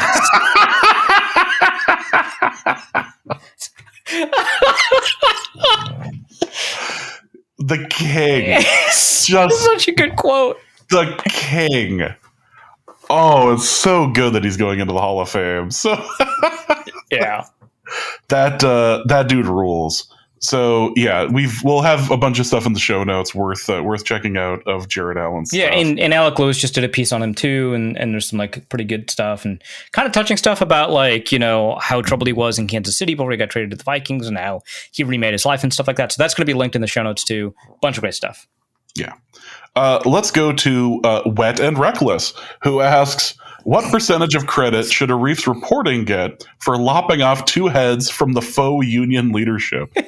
Yes, boy, there's a lot going on there. Yeah. So at some point, so we haven't been able to get our schedules straight for the 3 of us, but 60-minute drill will break down, presumably over the course of 60 minutes, who knows, the whole saga with the NFLPA. But super, super long story short, which like I composed a research document for my co-host that has like 12 different links. It's like, 2 hours of listening and another 3 hours of reading. Like there's a bunch of stuff going on. But long story short, the NFLPA, facing the end of J.C. Tretter's eligibility to be president because he was no longer a player. So at the end of his term, he couldn't run as president again. Hired a new executive director when DeMaurice Smith retired. In the process of hiring that new executive director, they eliminated the transparency that they had for the process because they were worried about the media interfering in the search for the executive director, which whatever. And which, like, the argument wasn't that the media would make the players choose a different player or a different ED, but like, I think it was.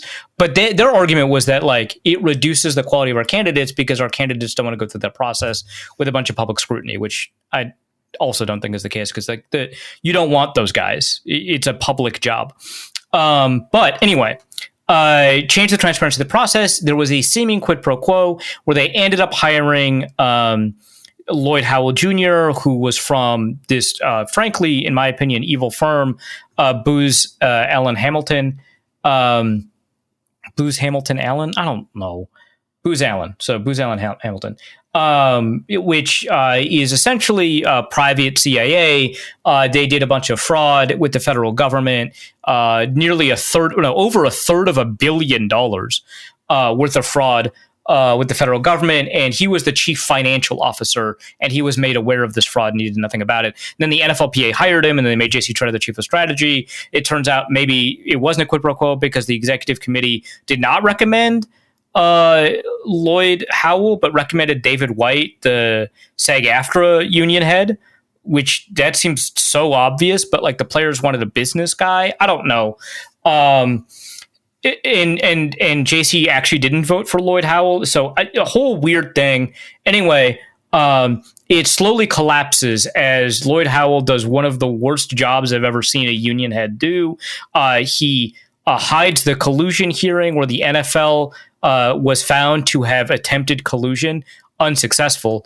And that was like a smoking gun. They could have really used that in a PR campaign. And they did not appeal it until Pablo Torre reported it, and Pablo Torre finds out. And then a bunch of other reporting came in. That reporting included the fact that Lloyd Howell, who, again, hid $350 million of fraud of the federal government from the federal government, allegedly. I got to be careful. All of this is alleged. Because they settled out of court for $337 million, which tells me that if they were guilty, it would have been for more than $337 million, because that's what a settlement is. But I don't know. So maybe they defrauded the government out of $500 million.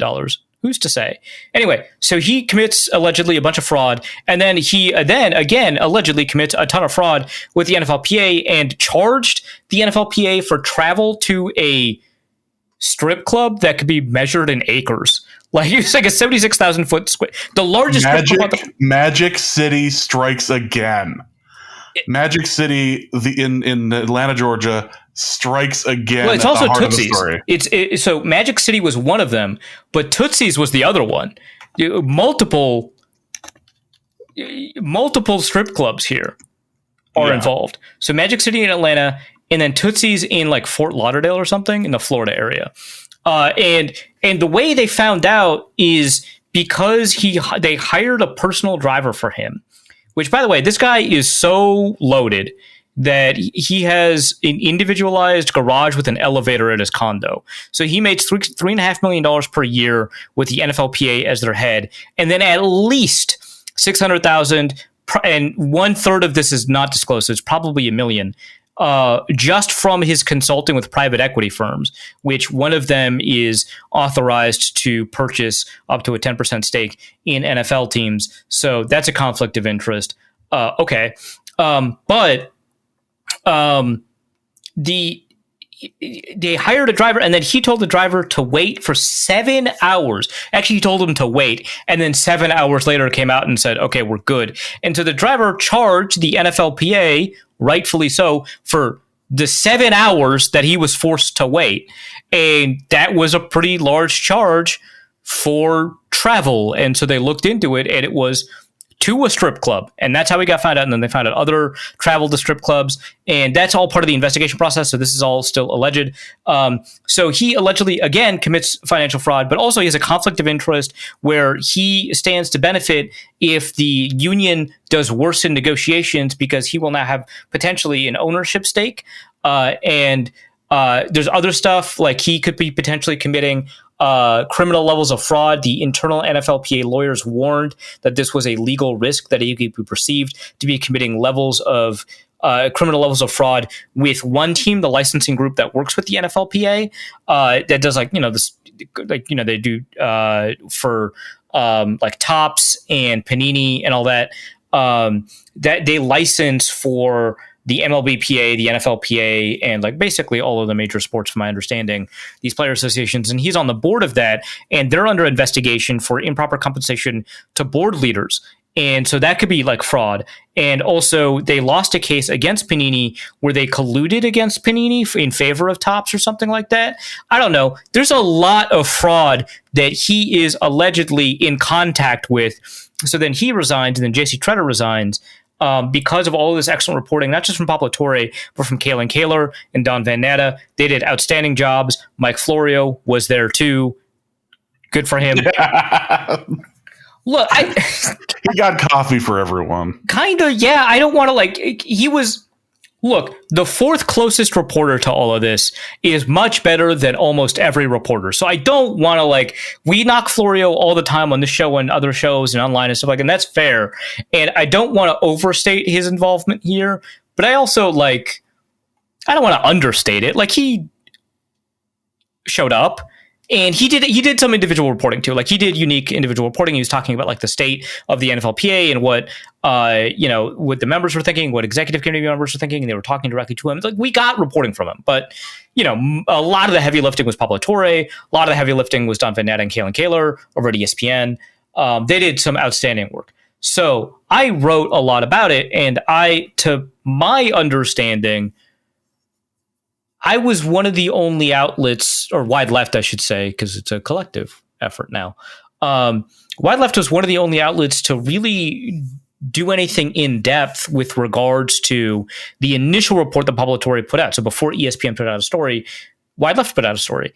I didn't do, as far as I can tell, that much original reporting. I did connect the Booz Allen Hamilton to union busting activities, which I don't think anyone else had done at that point. So that, I guess, counts as original reporting, but that was already out there. I just kind of connected the dots, which is what a lot of reporting is, but I didn't call up sources. I did pull old copies of the NFLPA Constitution to confirm some of Pablo Torre's reporting, but not a ton of original reporting. But I did put a small spotlight on it. And also my tweets got a ton of traction on it. And I think a lot of people learned about twists and turns in the case because I was quoting other reporters about it. I remember Don Van Natta came out with a story and he tweeted about it. And for 2 hours, not very many people were talking about it. And then I tweeted about it and I got a lot of it. So I guess I helped, but I think I did the least amount of work that anybody who can claim to have done work on this did.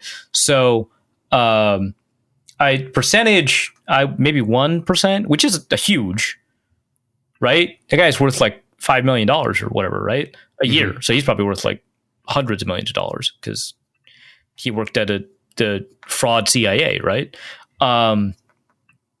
But yeah, that's nice that I helped decapitate a fraudulent unit. I mean, I cheered while other people were doing it, which I gave them the motivation to keep swinging the axe.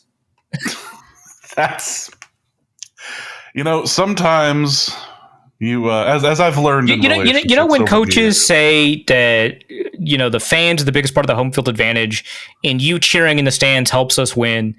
I was fans. Yes. That is, sometimes Arif is only fans. That's just how that works. That's so Jordan Barrett asks, and we're going to go off the rails now. Will Team Vitality's win streak come to an end at IEM Cologne?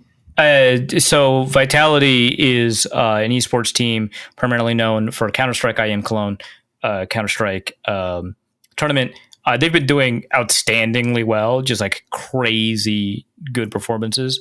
Actually, ever since they benched Spinks in January, doing crazy work. I'm going to say no. It's tough to be consistent like they are in a game like Counter-Strike, but they're doing it. They're good at it. They're probably toxic. I can't imagine really good. Well, no, there's Shroud isn't toxic, right? So there's a couple of Counter-Strike esports players that aren't. But I think generally speaking, probably.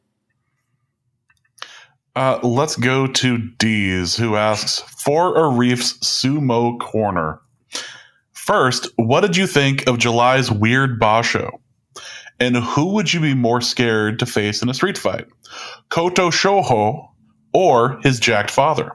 Yeah, okay, so second question first. So his father's like a professional bodybuilder. So actually, the way I found this out is through like, I assume that this is like relatively common knowledge in sumo circles, but I found it out through like a random kind of, I'm not going to say obscure to be, sumo forum, like a BBS, like an old school forum. Like I didn't realize people still did like forums. But yeah, so that's how I found that out. And he does look extremely ripped. But yeah, I would take the 60-year-old bodybuilder over the elite athlete that just won a tournament and almost swept every possible prize. Like I think he missed out on the technique prize.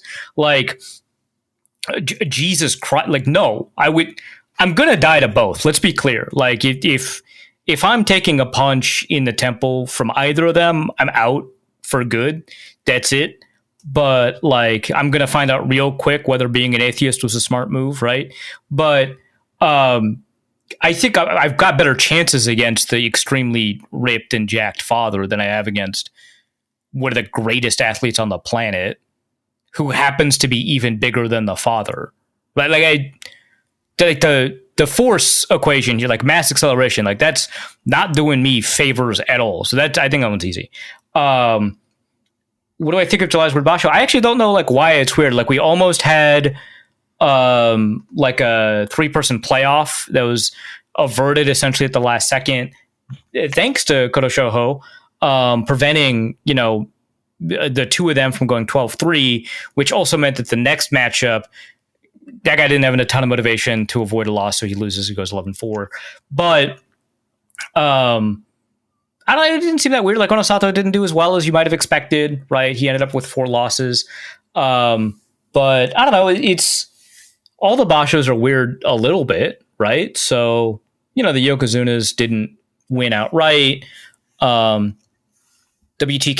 might actually firmly establish himself in a Zazeki, which has been kind of long time coming.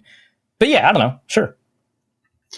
Also along those lines, Abby competed in the July Basho right after elbow surgery. Taka Rufuji fought through tearing his bicep mid-tourney. And Chiyu Shoma competed a month after back surgery. Are the JSA's injury punishments too harsh, or are these guys just psycho? Look, a lot of high-level athletes, especially in sumo, especially if they're not Yokozunas. Well, I mean, even if they are, right, Taka Rufuji. But there's a ton of pressure to produce winning performances because wins are how you get promoted. And obviously that's like any sport, right? But like the income that you receive from a stable and the lifestyle that you lead as, Zeki is elite and as a Yokozuna is outstanding. The pressure to move out and up the stable where you have like really just these awful living conditions at the beginning is extraordinary. And I think that the culture of sumo can be remarkably debilitating to the mental health of these athletes. And that's always the case. And I think it contributes to this. But I also think that the kinds of people who succeed in almost any elite athletic endeavor, doesn't even have to be athletic endeavor. I mean, like, look at all the scandals that are occurring in chess right now. The type of people who succeed at the top levels of this are the kind of people that will grind themselves through remarkable pain in order to accomplish their goals. And again, not to make everything about college debate, But like, oh Jesus! look, I'm just saying, I saw kids do insane self-destructive stuff in order to win the NDT. None of those guys until, God, I want to say Emporia State, maybe. None of those guys, which is not to say Emporia State did not work hard. They worked their asses off. But none of those guys had a healthy work-life balance. They put themselves through intense misery. One of the greatest debaters of all time, Stephen Wheel, took extensive time off because he had been debating since he was in 6th grade at a high level, and it just burnt him out and it nearly killed him. So I mean, this happens when there's low stakes. Now, when you look at, because like, at the end of the day, it's college debate, right? Like, who cares? But when your livelihood and your family's livelihood is on the line, and when you've been at it even longer than somebody who's been debating or whatever since 6th grade, and like the life of a college debater is like pretty privileged, right? Like a lot of times you get your food paid for, you got a dorm, you're living, you go to college, which is like a nice privilege, right? And you've got access to all those resources. The life of like a low level sumo wrestler is not privileged at all. You're not comfortable. It sucks. And so I don't think it's just that the injury punishments are harsh, which they are. Is that the pressure, even without those injury punishments, are so extraordinary. So I don't think it's just a rule issue. And I think that there are rules that are a problem here. But I think it's like a cultural issue that like we have to understand exists throughout a ton of sports that we're only just kind of grappling with in football right now. Which like, who knows how that'll, like with the Christian Wilkins stuff, who knows how that'll impact anything. But yeah, it's difficult stuff, man. There's a ton of things that are at play here, but also like the kind of attitude that you have to have in order to compete as an Ozeki or Yokozuna is the kind of attitude that would have you do potentially self-destructive stuff like this. Let's go to Damian Barrett, who asks, what did Arif make of the most recent Tour de France, and where does he rank Tadej Pogacar? Why are you doing this to me? Well... Like, okay, so I had to learn about Counter-Strike. I've had to learn about sumo for a year now. Or is it 2? I don't know anymore. The bits are just so strong. And then now I have to learn about biking? I don't know. I wouldn't encourage Damien for anything at this point, actually. Yeah, okay, so I Googled Tour de France, and it turns out it's a bicycle race in France. So big if true. Yeah, so that happened, and it's like a big deal. There's ESPN covers it, which they don't normally cover bicycling. No, yeah, it's like mountains. It's uniquely difficult because it's hard to breathe, and that's why the one guy who cheated, who doesn't have testicles, did really well because he's got incredible Lance Armstrong. Yeah, that's it. I mean, I know 2 things about him. Okay, that's one way to describe him. Yes. Yeah. Well, he cheated, and he's missing one or both testicles. Not his fault. Well, the cheating is the testicle thing, right? Yeah, cancer, which like sucks, but like it doesn't make up for the cheating, right? But then like everyone cheats. I don't know, bicycling. Like there's some sports where like there's a culture of cheating. Like that's why. Like car racing is so crazy strict about its rules because they have a culture of cheating. It's very funny. Bicycling also culture of cheating, right? Chess culture of cheating. So different among different sports, like the level to which that's accepted, and it sounds like bicycling that's a lot. But regardless, I'm just going to assume that anyone that's doing well, especially in the mountain race, is probably cheating in some yet undisclosed way. But if Tadej Pogacar is not cheating, that's fantastic news. He's sponsored by like Emirates or UAE, right? So I don't know. I don't trust royal families. Just on principle. Yeah, just on principle, right? But yeah, I mean, it sounds like he's won like 4 of the last 6 or something like that. That's what happened when I Googled his name. So I guess he's won 4 of the last 6. This is the first time I've heard of this guy. And I remember when Lance Armstrong was winning all that stuff, I couldn't stop hearing about him. So I don't know why there's a difference here, but maybe it's because Lance Armstrong ruined it for everybody. Totally a possibility. But But yeah, what does he rank? I don't know. Does first sound good? First, I don't know. Let's go with that. Also from Damien, for Arif's best man corner. What? Which of your writers have you pawned off writing your speech to, and have you given them a word limit? To answer the second question first, no. But the first, are you kidding me? One of the things I'm most proud of is my ability to give stupid long speeches at a moment's notice. I do it all the time. Like, I have one talent in this universe. Yeah. It happens to be this. Yeah, like like a couple weeks ago, I just won a PowerPoint contest where I did like everybody else prepared PowerPoints except for me, and I didn't know what PowerPoint someone had prepared for me until 10 seconds before I started presenting. Are you kidding me? I live for this. I'm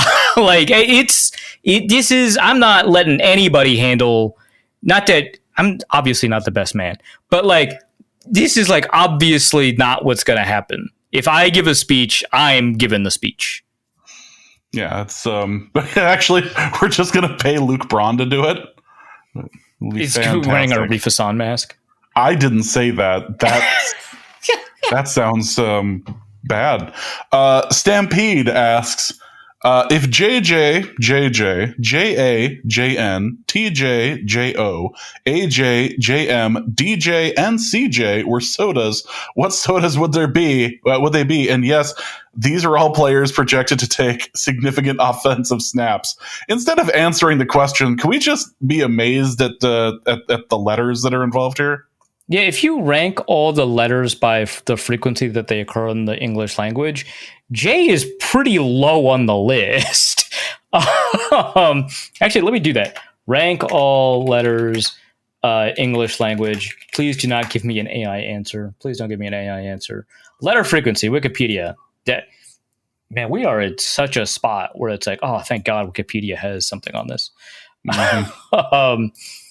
All right. So in texts, not in dictionaries, J ranks 20, what is it, 26, 25, 24, 23rd. It's one of the least common letters imaginable.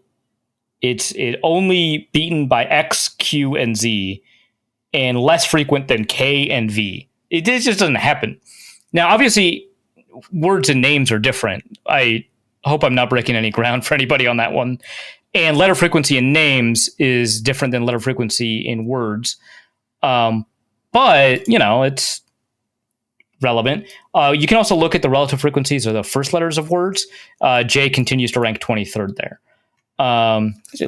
Letter frequency English names? Because like this is nuts to me, right? It's nuts to you, I assume. Yes, very much so. I'm still having like trouble because like I was like trying to like, okay, I know that JJ, I know that JJ, I know the JA, I know JN, I know TJ, I know J, and then I was like losing track until we got to CJ because obviously I know who CJ is. Yes. Okay, AJ is it's not Ashton Genty, Aaron Jones. JM is Jordan Mason, right? So DJ is Donovan Jackson. Okay, we're good.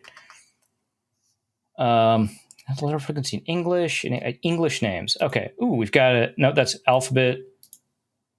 Dang it. No, these are just in I want names. Names, damn it. You just like download the database from the Social Security database and then just do it that way, and no one's done it? I think Arif has found his next article. No.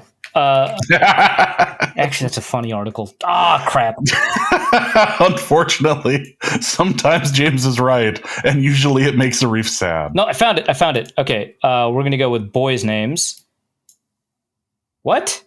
Oh, wow. It's the most common. Well, that ruins that whole bit. Well, that's unfortunate. It's the most common for like, God dang. That's still interesting. Yes. Plus, we know the percentage. It's 11.3, so we could look at the probability that this would have emerged on the Vikings. It's still an article. Don't worry about it. Yeah. As for the sodas, they are all the ridiculous number of Jones sodas because it starts with J. Perfect. let's go to Kyle Slaby, who asks, for James's relationship / DJ corner, have you ever made an announcement at an event that outed an adulterous affair? Ooh, yeah. Have you ever Coldplayed anybody? I've never Coldplayed anyone. However, it was not at my wedding. Let me back this up. It was not at a wedding I worked. It was at a wedding that of another friend worked, a guy who I've known for 25 years. When he was DJing a wedding, and one of the there was a groomsman, and then there was a woman that the groomsman was clearly dating, and it turned out to be his best friend's wife. So he did see the best friend's wife at the wedding. She saw him after being real physical and left. Oh, well, I guess the jig is up. And got to tell the best friend the next day about what had happened and all that. Oof. So that's the closest I've been to that. But no, I've never exposed. The only other thing that I suppose comes close to that is it wasn't actually at the wedding; it was before, because the wedding got canceled as I was setting up for it. I was setting up for a wedding at what has now been destroyed, the Grand Forks Civic Center. Right. I think it was one of the last events that was scheduled to be in there, and what a way to go! Wow. The wedding, I was getting all my stuff set up. It was about 4:00 in the afternoon, getting everything ready. I think I had just finished, and I was playing music to test out the speakers and stuff. And the maid of honor and the groom came in because people had hooked up the night before, including those two, and they came in to tell me that the wedding was off and that the check was to drop off the check because non-refundable deposits and whatnot. Mm-hmm. So they were just going out writing checks to people because everyone was told that they couldn't. They weren't doing the wedding that day anymore. That's about as close as I got. I've never exposed an adulterous affair at a wedding. Afterwards, that's different. But Skimbleshanks, the railway cat, has an important question. Well, two technically. Arif is offered a permanent spot in a parking garage right by his home that has perfect security, no cops looking to steal his car, and plenty of space to ensure that his Hyundai is never going to be scratched. The only conditions are that the spot number is 32 and that a sign hangs above the spot reading, "Wide Left Substack founder Arif Hassan specifically requested to have this space because of his deep and abiding love and respect for the late, great O.J. Simpson. Does he take this offer?" You want to give context? Well, I don't have any O.J. Simpson specific stories, so it's really just about the fact that my car has been stolen twice, once by the cops. We have outstandingly multiple podcast episodes podcast episodes that go into this, including a Patreon special where we have a recording of the police calling me, telling me about the second time my car was stolen. Okay, when I tell you that the last 2.5 years of my life have been awful, you gotta understand, the car theft stuff is just one of a number of things. And the car got stolen twice in a month and a half, in a month. I don't know. But again, once by Minneapolis Police Department. And I'm not going to use the word allegedly there. They can sue me if they want. We can make this public. I look forward to being called to testify. Part of this is still about the Lloyd Howell thing, though. What? Did you not know about the Lloyd Howell, the NFLPA? Oh, the parking garage, next to his. Yeah. That he's got a car elevator that goes up to. Yeah, no, I knew about that. Well, I mentioned that really briefly in the thing. Well, yeah, but that's what the O.J. Simpson thing is. Oh, that's right, because it's number 32, and he got that because of O.J. Simpson. I totally forgot about that. Yeah, that's so stupid. I can't believe that.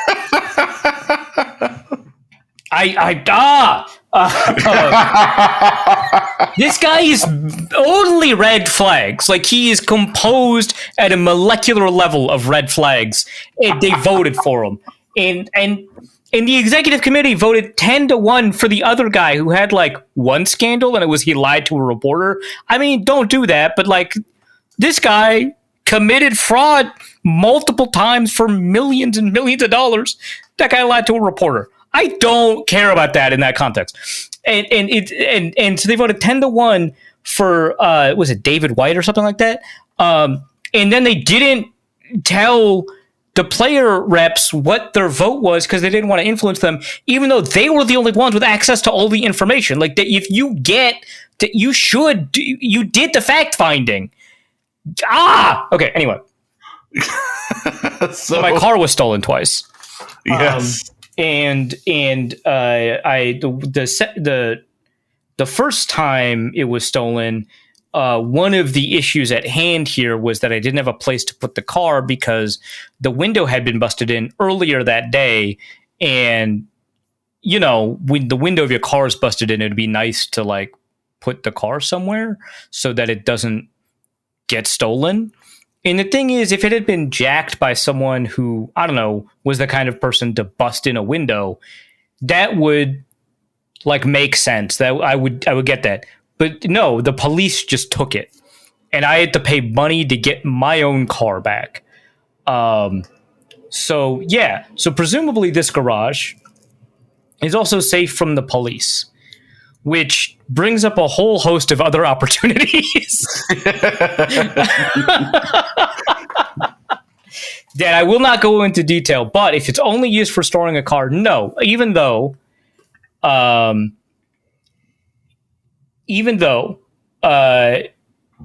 had a one car stolen twice.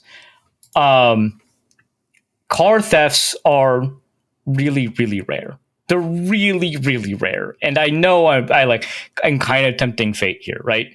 But like the vehicle theft rate per 100,000 residents in the most car stealy city in the world, Pueblo, Colorado, watch out, is 1,000 per 100,000 residents, which means 0.1% chance that your car is stolen that year. That's the highest in the United States. And even the 10th highest is half that, right? It's just so rare that I'm not going to risk the reputational damage of publicly proclaiming a false love of O.J. Simpson. That's not happening. So no, you're not co-opting O.J. The theoretical car that I still don't have anymore because the second person who stole it crashed it into a fire hydrant. It actually really flipped because when the police called me when they found the car, I was like, "Hey, is the car totaled? Like, am I gonna drive this again? Is insurance gonna pay me?" And the police didn't want to like say anything in case they got in trouble with my insurance company. And they're like, "Well, I can't make the determination. Only your insurance company can." And I was like, "Look, man, am I driving it or not?" And he's like, "Well, we found it wrapped around a fire hydrant." I was like, "Okay, great, thanks. That's all I needed to know." that's all I need to know. Yeah. Thanks for that. Yeah. And, it's like, okay, you didn't commit to the thing, but you told me the thing I needed. Fantastic. And honestly, they undersold it. That car looked awful. The grill was in the back seat. Like, when I tell you how, and that's not like a figure of speech, like actually the grill was in the back. Like it took me forever to find the car in the lot because it didn't look like a car. Like that's what I mean. So even though I've suffered, no, I'm not going to do that. Well, let's talk about a bit of karma because about a week or so later, Skimbleshanks also wrote, "So my bike was stolen last week." I'm sorry that happened to you. That's what I feel for you, man. Because I had AirTagged it, the cops were able to recover it yesterday after somebody who bought it off Facebook abandoned it. They told me to come to my local station around 5 today to retrieve it. I came to the station around 5 today, only to be told that it had been transferred to evidence storage for an hour and a half away. That's an hour and a half away from my place. And that the location is only open from 8 to 3 p.m. Monday through Friday, aka when I am working. In other words, the cops stole my bike. Yes, they did. How much of the Discord's collective karmic retribution is happening for me making fun of Arif, and how much of I am shouldering this throughout this series of events. Buddy, it might be there forever. When stuff is transferred into evidence storage, they do not have to give it to you. They just don't.